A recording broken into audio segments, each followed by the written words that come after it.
Hi, good day to everyone. Today I will be teaching to you some of the change in the state of matter. Example of that is examples are the evaporation and condensation. Now, first thing that I will bring into you is about evaporation. Now, what is evaporation? Evaporation is the name given to a process in which a liquid is converted from the liquid state to a gaseous state. So, liquid to gas.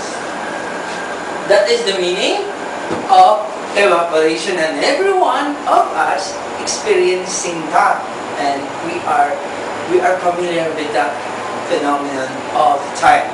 Here is a glass of water. Okay? If I leave it here for a couple of days, the water will be gone. How is that so? What happened inside? What would be the theory that will govern for the evaporation of the water? The theory behind is that this evaporation occurs because of kinetic molecular theory.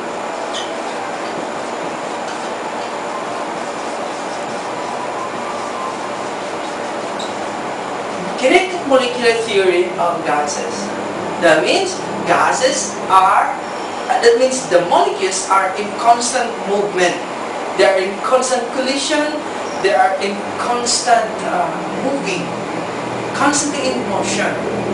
Now, as the molecules are in constantly moving and in motion, they are generating or they are gaining energy from each other.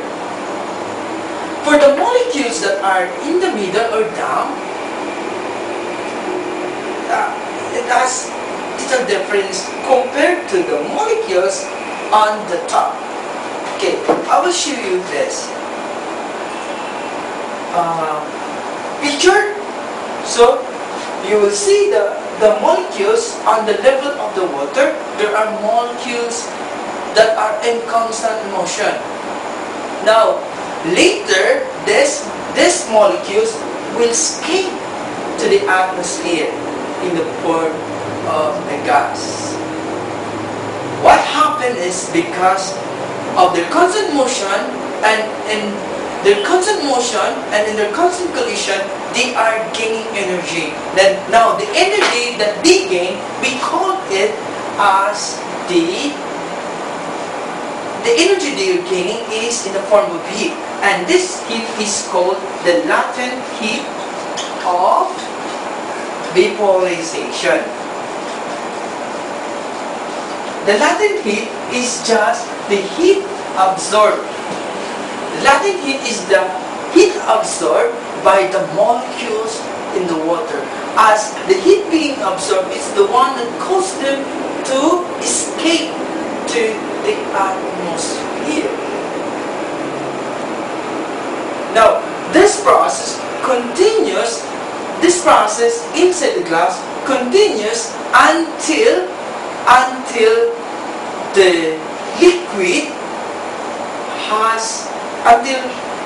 has finished or it's gone. Now, the rate of evaporation depends upon this. It depends on the wind, depends on the temperature, and the humidity. As our experience states, especially in the wind, as the wind increases, the more evaporation will be. Meaning, the evaporation is faster. Like for example, if we put our clothes in a very strong wind, even though there is no sun later, it will be dry up. That is the explanation of the wind speed. For the temperature, as we increase the temperature, the more movement of the molecules inside move faster, the faster it will evaporate. So with humidity, the lower the humidity, the more there is evaporation. Now, humidity is just the amount of water in the air.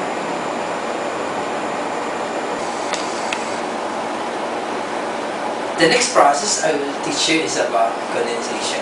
Okay? Condensation. Condensation is just the reverse of evaporation. So it is a reverse of evaporation, so it would be from the gaseous state to the liquid state. So it will change from gas to liquid.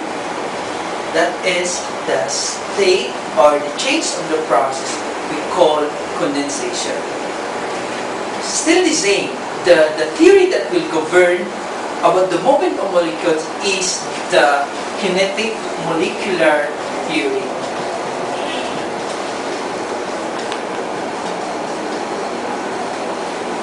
Kinetic molecular theory of the molecules. As heat is being removed from a gas, the molecules of the gas move more slowly. And as a result, the intermolecular forces are strong enough to pull the molecules together to form droplets of liquid. Similarly, reducing the volume of the gas reduces the average distance between the molecules and thus favors the intermolecular forces tending to pull them together. Now, as they come closer and as the intermolecular attraction becomes stronger, a certain heat is being removed. This is now called the latent heat of condensation. Latent heat of condensation. This is the heat that is removed in order for the gaseous to form the liquid state.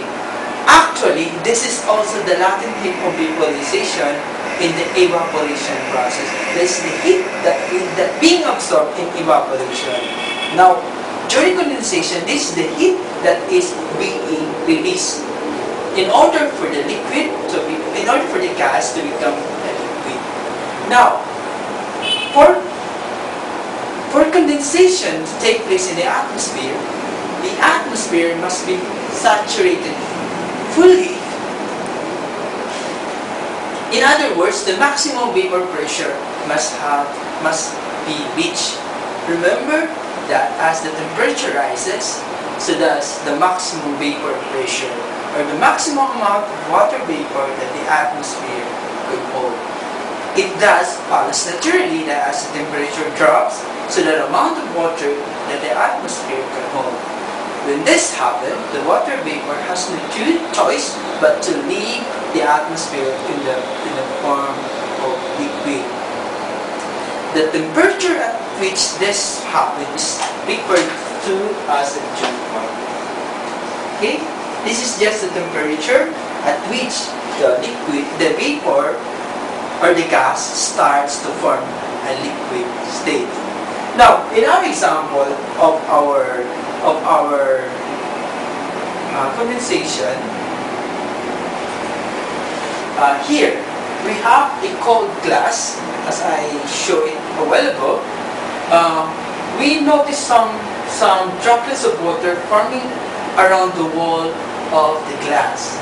Now, this happens when the flow of warm air touches the wall. It causes the molecules of the gas to go closer, thus making it